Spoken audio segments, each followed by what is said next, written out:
एते दिन पर तुमको देखी तुम छाती रे मोर लोटी जीवार थिला।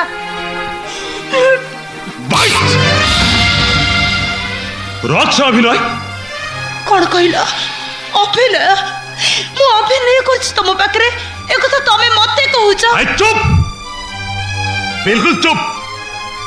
जहा कहबा कथा जा से सुगम दासु कहबी जा कुलटा बेस्या।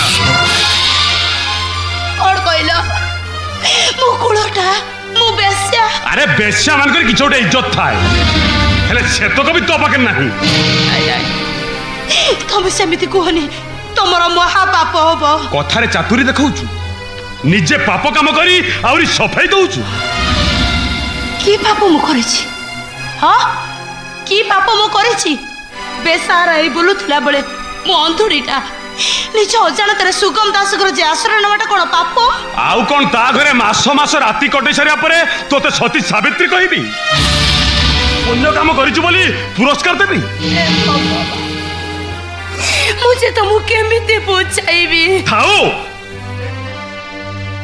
सुगम दास साथरे तो रासलीला देखि सरिया परे मते आउ किछि अबुझा नहीं। कौन देखिछ तमे? सुगम दास बेड ऊपर तमे मते केते थर देखिछ? एते बड़ अपवाद दबा पूर्व थरुटिए चिंता कलोनी मु तम स्त्री तमे तम स्त्री को चिन्हि पारिलोनी। स्वार्थपर लोक माने कथारे बहु रंग बली कथा कहंती ये कथा मते आउ अबुझा नहीं। काहे केमती निर्दय भली कथा कहछ कहलो? थरुटे मो मुह को चाहो ततला मठी असराए बरसा को चाहि रहिला बले तम बाट को चाहि बसितिबा मु तमर सही कविता। थरुटे मो मुह को चाहो।